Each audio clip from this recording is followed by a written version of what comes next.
शहर के सबसे आलीशान वृद्धाश्रम शांति धाम के बाहर एक महंगी गाड़ी रुकी। गाड़ी से 30 साल का एक युवक अविनाश उतरा। उसने अपनी 65 वर्षीय माँ सावित्री देवी का हाथ पकड़ा और उन्हें अंदर ले जाने लगा। सावित्री जी की आंखों में आंसू थे। उन्होंने धीमी आवाज में कहा, बेटा, तेरे पिता ने मरते समय कहा था कि यह घर सिर्फ ईंट पत्थरों का नहीं, हमारी यादों का मंदिर है। तू मुझे उसी मंदिर से बाहर निकाल रहा है। अविनाश ने झुंझलाकर कहा, माँ, इमोशनल ड्रामा बंद करो। प्रिया को प्राइवेसी चाहिए और वैसे भी इस घर की वसीयत अब मेरे नाम है। मैंने इसे बेचकर शहर में नया पेंट हाउस ले लिया है। आप यहाँ आराम से रहो, मैं हर महीने पैसे भेज दूंगा। सावित्री जी ने भारी मन से आश्रम में कदम रखा।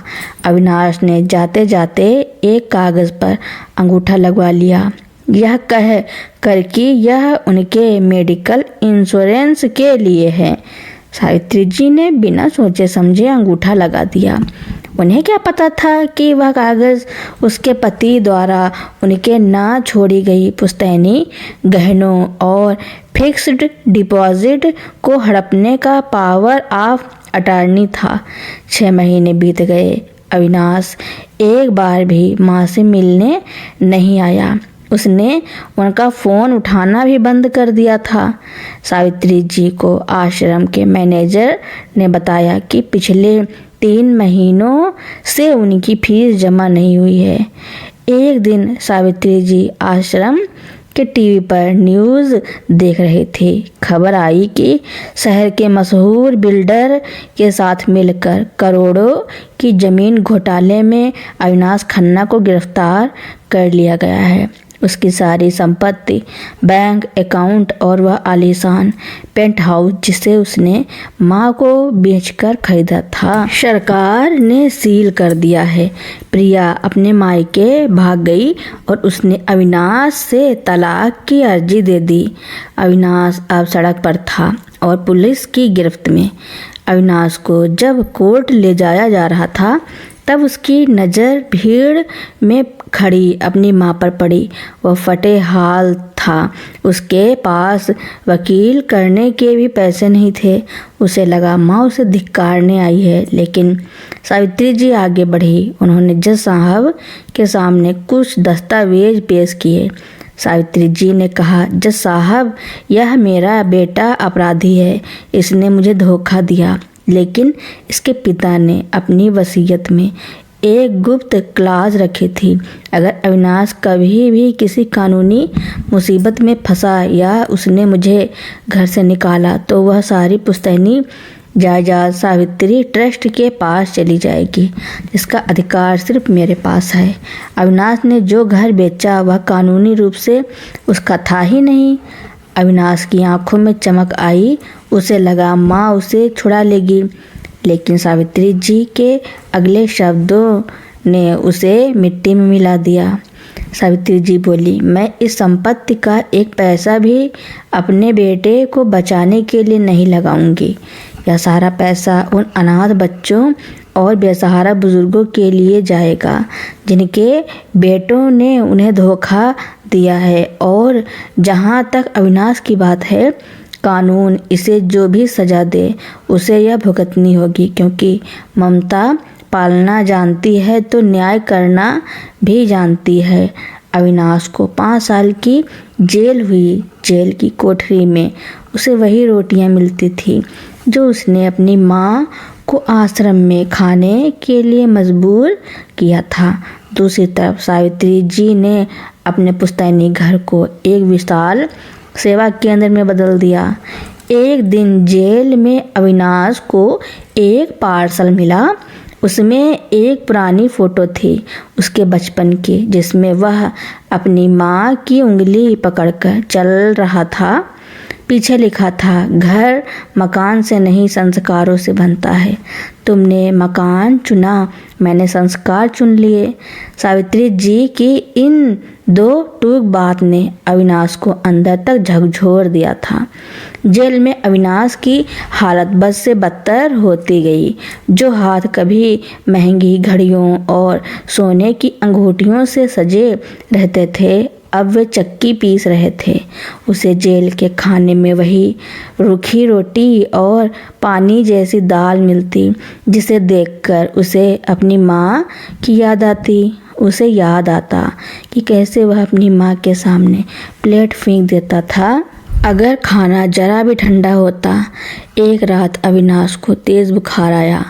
वह दर्द से कराह रहा था, माँ पानी, माँ, लेकिन वहाँ कोई नहीं था। उसे तब एहसास हुआ कि उसने सिर्फ एक घर नहीं बल्कि उस रूह को खो दिया था जो उसकी एक छींक पर पूरी रात जागती थी। 5 साल की कड़ी सजा काटकर जब अविनाश जेल के भारी दरवाजों से बाहर निकला तो उसके पास ना तो पैसा था न पहचान। उसके बाल सफ़ेद हो चुके थे और शरीर कमज़ोर। वह सीधा अपने पुराने घर की तरफ भागा, जिसे अब सावित्री सेवा सदन बना दिया गया था। वहाँ का नज़ारा देख वह ठिठक गया। सफ़ेद संगमरमर की दीवारों पर बड़े अक्षरों में लिखा था, बेटे को दी गई माफ़ी ही माँ का सबसे बड़ा पुण्य है। अविनाश को लगा कि माँ ने शायद उसे माफ़ कर दिया है। वह दौड़ता हुआ अंदर गया। वहाँ उसने देखा कि सावित्री जी सफ़ेद साड़ी पहने, हाथ में एक छोटा सा पौधा लिए बगीचे में बैठी थी। उनके आसपास कई बुजुर्ग और अनाथ बच्चे खेल रहे थे। अविनाश उनके पैरों में गिर पड़ा। माँ, मुझे माफ़ कर दो, मैं भटक गया था। प्रिया ने मुझे छोड़ दिया, दोस्तों ने मुंह फेर लिया। अब मेरे पास कोई नहीं है माँ, मुझे वापस रख लो। सावित्री जी ने धीरे से अपना पैर पीछे खींचा। उनकी आंखों में गुस्सा नहीं बल्कि एक अजीब सी शांति थी। उन्होंने कहा, अविनाश, इस आश्रम में हर बेसहारा के लिए जगह है, तुम भी यहाँ रह सकते हो। अविनाश खुश हो गया। सच माँ? क्या मैं फिर से तुम्हारे साथ उसी कमरे में रहूँगा? सावित्री जी ने सिर हिलाया और कहा, नहीं अविनाश, तुम यहाँ एक बेटे की तरह नहीं बल्कि एक सेवक की तरह रहोगे। तुम्हें यहाँ रहने वाले हर उस बुजुर्ग के पैर धोने होंगे जिन्हें उनके बेटों ने ठुकराया है। तुम्हें यहाँ के शौचालय साफ करने होंगे और रसोइयाँ बनकर सबको खाना खिलाना होगा। जिस दिन तुम 1000 बुजुर्गों का आशीर्वाद ले लोगे, उस दिन शायद तुम्हें तुम्हारा प्रायश्चित मिल जाए। अविनाश के पास और कोई रास्ता नहीं था। जिस आलीशान घर का वह मालिक बनना चाहता था, आज उसी घर में वह एक मामूली नौकर बनकर रह रहा था। वह उन बुजुर्गों के कपड़े धोता जिन्हें वह कभी बोझ कहता था। वह उस जमीन पर झाड़ू लगाता जिसे उसने लालच में आकर बेच दिया था।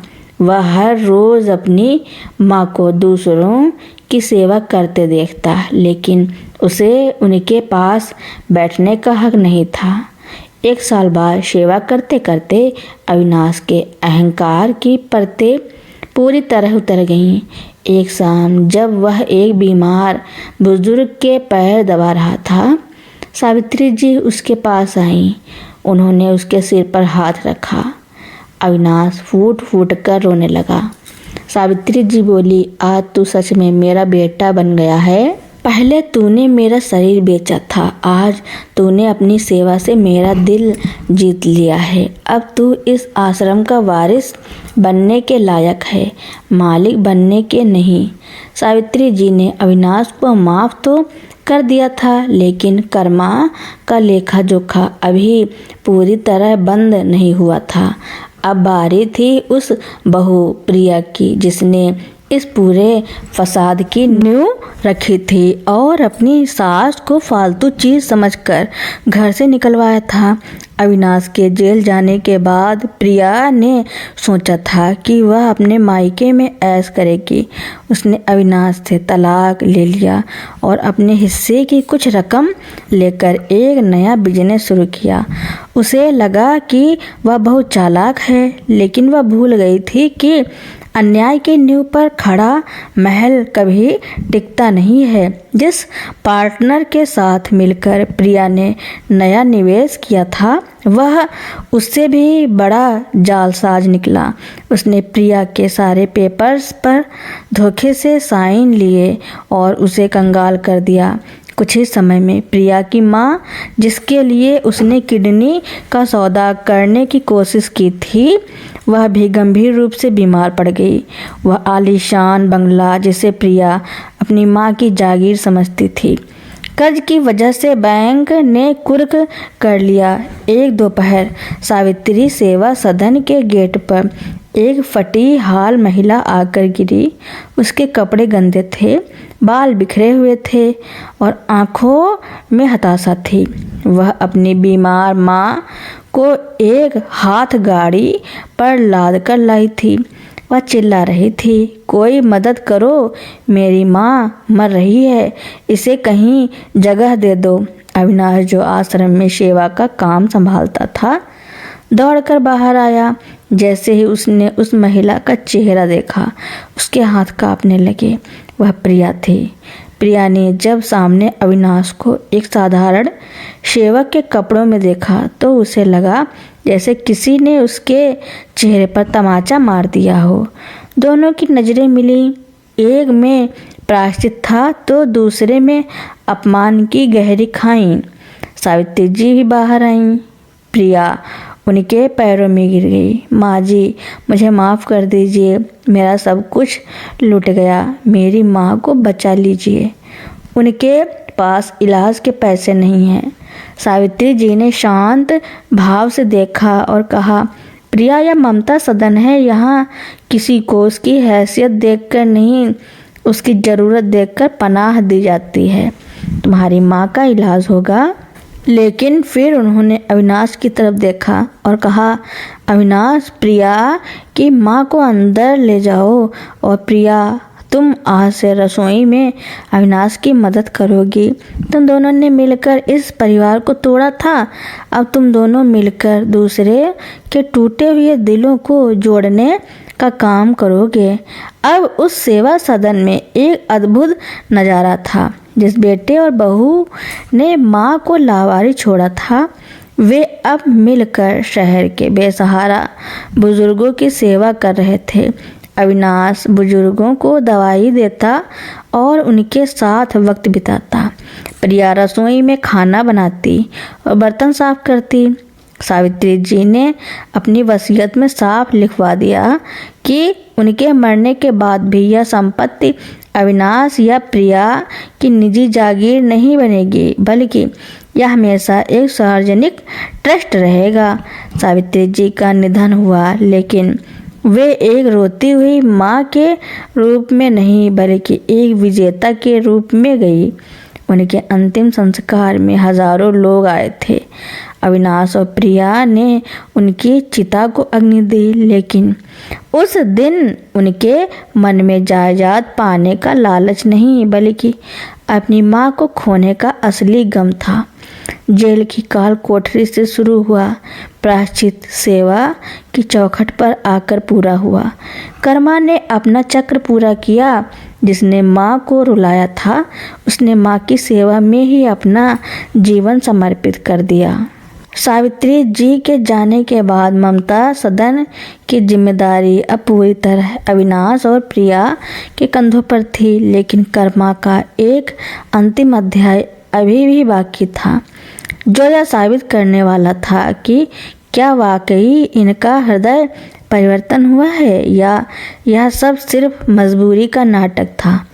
सावित्री जी के निधन के कुछ ही हफ्तों बाद शहर के एक बड़े भूमाफिया की नज़र उस आश्रम की जमीन पर पड़ी। उस जमीन की कीमत अब अरबों में थी। उस माफिया ने अविनाश और प्रिया को अकेले में बुलाया और एक प्रस्ताव रखा। उसने कहा, देखो बुढ़िया तो मर गई, अब तुम लोग क्यों इस फकीरी में जी रहे हो? यह कागजात लो, इस पर साइन करो और मुझे यह ज़मीन दे दो। बदले में मैं तुम्हें 10 करोड़ रुपए और विदेश का वीज़ा दूंगा। अपनी पुरानी ज़िंदगी फिर से जी लेना। अविनाश और प्रिया के सामने एक बार फिर वही लालच था जिसने उन्हें सालों पहले अंधा कर दिया था। 10 करोड़ रुपए उनकी हर मुश्किल हल कर सकते थे। प्रिया ने अविनाश की तरफ देखा और अविनाश ने प्रिया की तरफ।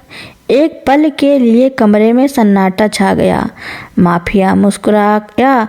उसे लगा कि लालच जीत गया है। तभी अविनाश धीरे से हंसा और बोला, साहब आपने कीमत बहुत कम लगाई है। माफिया खुश होकर बोला, तो बोलो कितनी चाहिए? अविनाश ने अपनी कमीज की आस्तीन ऊपर की जिस पर ममता सदन का लोगो बना था। उसने कहा, इस जमीन के एक एक इंच में मेरी माँ का पसीना और उनकी दुआएं हैं। उन दुआओं की कीमत तुम्हारी 7 पुश्तें मिलकर भी नहीं चुका सकती। 10 करोड़ तो क्या, अगर तुम स्वर्ग का सिंहासन भी दे दो तो भी मैं अपनी माँ की आत्मा का सौदा दोबारा नहीं करूँगा। प्रिया ने भी आगे बढ़कर माफिया के हाथ से वे कागजात छीने और उनके टुकड़े टुकड़े कर दिए। उसने कहा, हमने एक बार अपनी माँ को खोया था, अब अपनी इंसानियत नहीं खोएंगे। यहाँ से निकल जाइए, इससे पहले कि मैं पुलिस को फ़ोन करूं। माफिया गुस्से में पैर पटकता हुआ चला गया। लेकिन यह सब कोई और भी देख रहा था। सावित्री जी के वकील जो पीछे छिपे हुए थे बाहर आए। उनके हाथ में सावित्री जी का एक आखिरी बंद लिफाफा था। वकील ने कहा, सावित्री जी ने कहा था कि जिस दिन अविनाश और प्रिया के सामने दोबारा लालच आएगा और वे उसे ठुकरा देंगे, उसी दिन उन्हें यह पत्र दिया जाए। अविनाश ने कांपते हाथों से पत्र खोला। उसमें लिखा था, मेरे बच्चों, अगर तुम यह पत्र पढ़ रहे हो तो इसका मतलब है कि तुमने अपनी परीक्षा पास कर ली है। असली वसीयत धन दौलत नहीं, बल्कि वह चरित्र है जो तुमने आज दिखाया है। मैंने शहर के बैंक में एक गुप्त फंड छोड़ा है जो केवल आश्रम के विस्तार के लिए इस्तेमाल होगा। अब तुम दोनों सिर्फ यहाँ के सेवक नहीं बल्कि इसके सच्चे संरक्षक हो। अब मैं शांति से सो सकूंगी। प्रिया और अविनाश की आंखों से गंगा जमुना बहने लगी। उन्होंने सावित्री जी की तस्वीर के सामने माथा टेका। सालों बाद वह आश्रम केवल एक वृद्धाश्रम नहीं रहा बल्कि एक ऐसा विश्वविद्यालय बन गया जहां युवाओं को संस्कारों की शिक्षा दी जाती थी। अविनाश और प्रिया अब बूढ़े हो चुके थे, लेकिन शहर का हर बच्चा उन्हें माता पिता कहकर पुकारता था। सावित्री जी के जाने और वसीयत की अंतिम परीक्षा पास करने के बाद अविनाश और प्रिया ने अपना जीवन पूरी तरह ममता सदन को समर्पित कर दिया। लेकिन नियति ने उनके लिए एक आखिरी और सबसे चुनौतीपूर्ण मोड़ सुरक्षित रखा था, जो उनके रक्त और प्रायश्चित की अंतिम परीक्षा लेने वाला था। अविनाश और प्रिया अब बूढ़े हो चुके थे। उनका अपना कोई बच्चा नहीं था, क्योंकि जवानी के दिनों में उन्होंने सिर्फ पैसों और करियर को तवज्जो दी थी। लेकिन वे खुश थे, क्योंकि आश्रम के 200 बुजुर्ग और दर्जनों अनाथ बच्चे ही उनका परिवार थे। तभी एक दिन आश्रम के गेट पर एक 18-19 साल का लड़का आया। उसके हाथ में एक पुराना सा फोटो था। उसने अविनाश को देखा और फफक कर रो पड़ा। उसने कहा, पिताजी, मैं आपका बेटा हूँ, आर्यन। अविनाश और प्रिया सन्न रह गए। प्रिया को याद आया कि तलाक और अलगाव के उस हंगामे के बीच उसे पता चला था कि वह गर्भवती है, लेकिन उसने गुस्से और नफरत में अविनाश को कभी नहीं बताया और आर्यन को अपने मायके में ही पाला। आर्यन के आने से आश्रम में खुशियां छा गई। अविनाश और प्रिया को लगा कि बुढ़ापे में भगवान ने उन्हें अपना खून वापस दे दिया है। लेकिन जैसे जैसे दिन बीतते आर्यन का असली चेहरा सामने आने लगा। वह सेवा में नहीं बल्कि उस ट्रस्ट की अरबों की जमीन और फंड में दिलचस्पी रखता था। एक रात अविनाश ने आर्यन को वकील के साथ चुपके से बात करते सुना। आर्यन कह रहा था, इन बुढ़े बुढ़ियों को किसी तरह पागल घोषित करना होगा। यह सारी जमीन मेरे नाम होनी चाहिए। मैं यहाँ कोई सेवा वेवा नहीं करने वाला, यहाँ शानदार रिजॉर्ट बनाऊंगा। अविनाश के पैरों तले जमीन खिसक गई। उसे अपना ही अतीत एक आईने की तरह आर्यन में दिखाई दे रहा था। उसे याद आया कि कैसे उसने अपनी माँ सावित्री जी के साथ यही सब किया था। प्रिया टूट गई। वह बोली, अविनाश, यह हमारे कर्मों का फल है। हमने अपनी माँ को रुलाया था, आज हमारा बेटा हमें वही दर्द दे रहा है। अविनाश की आंखों में आंसू थे, पर इस बार वह कमज़ोर नहीं था। उसने अपनी माँ सावित्री जी की तस्वीर की ओर देखा, मानो उसने ताकत मांग रहा हो। अगली सुबह उसने पूरे आश्रम को इकट्ठा किया। आर्यन मुस्कुरा रहा था। उसे लगा कि अब उसे वसीयत मिल जाएगी। अविनाश ने एक कानूनी दस्तावेज निकाला और कहा, आर्यन, तुमने बिल्कुल वही किया जो मैंने अपनी माँ के साथ किया था, लेकिन मेरी माँ ने मुझे सुधारने के लिए सजा दी थी और मैं भी वही करूँगा। अविनाश ने घोषणा की, आज से ममता सदन का मालिकाना हक किसी व्यक्ति का नहीं बल्कि यहाँ काम करने वाले सबसे पुराने 3 सेवकों का होगा। आर्यन को यहाँ एक साधारण अनाथ बच्चों की तरह रहना होगा। उसे कोई विशेषाधिकार नहीं मिलेगा। अगर वह सेवा करेगा तो यहाँ रहेगा, वरना वह इस गेट के बाहर जा सकता है। आर्यन गुस्से में चिल्लाया, आप मुझे अपनी जायदाद से बेदखल नहीं कर सकते। मैं आपका खून हूँ। अविनाश ने शांत स्वर में कहा, खून केवल शरीर में दौड़ता है आर्यन, लेकिन संस्कार आत्मा में होते हैं।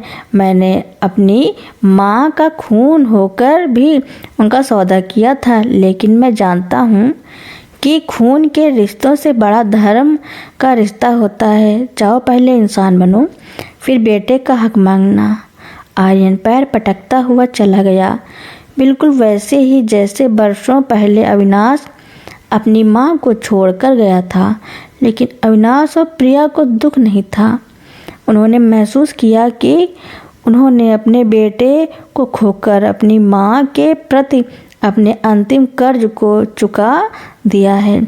अविनाश और प्रिया ने अपनी अंतिम सांस तक आश्रम की सेवा की। जब वे मरे तो उनके पास कोई निजी बैंक बैलेंस नहीं था, लेकिन उनकी अर्थी को कंधा देने के लिए सैकड़ों बेटे मौजूद थे। तो दोस्तों, मेरी कहानी सुनने के लिए आपका बहुत बहुत धन्यवाद। ऐसी ही कहानियाँ सुनने के लिए मेरे चैनल को लाइक, कमेंट, शेयर, सब्सक्राइब एवं बेल आइकन का बटन दबाना ना भूलना, ताकि मेरी नई नई कहानियाँ आप तक पहले ही पहुँचती रहें।